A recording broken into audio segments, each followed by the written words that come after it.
I know why the moon is the color that it is. Check this out. So we know that the sun is a representation of Jesus. The sun is light. Jesus is the light. Just the beginning, God said that there'd be light, yeah? And then he's also the Son of God.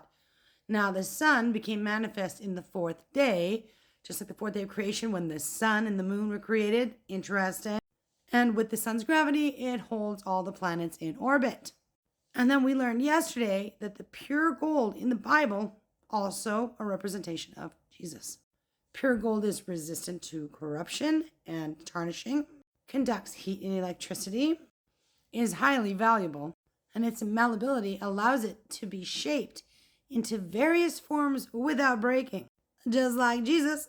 So it got me to thinking, well, if Jesus is pure gold, what does the silver represent? Because I go and check, I'm like, what were the coins made out of? Because, where he said, render to Caesar what is Caesar's, he's talking about the whose image is on the coin.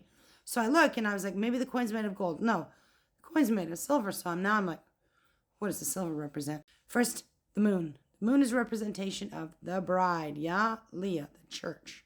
The moon reflects the light of the sun because it doesn't have its own light to give. Now back to the silver, because this will blow your mind.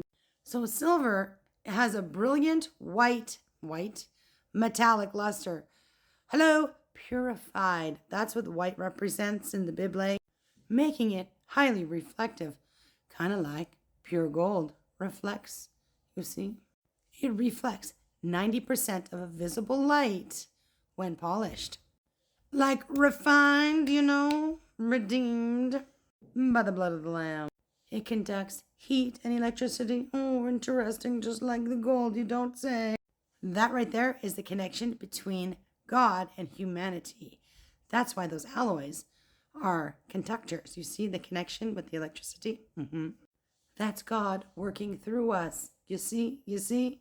Now the silver is used in coins, right? The shekel, representing a ransom or redemption, the payment. You get it? So the silver is us. We're the silver that Jesus paid the price for. But silver can corrupt. But now one is refined. Hello. So what do we got here?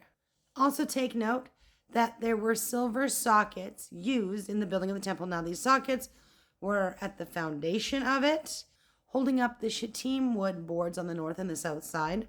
The shittim being acacia trees, which is a thorny tree, and the thorns representing the curse, the sin, you get it? So the silver is those who long for Christ and fear God.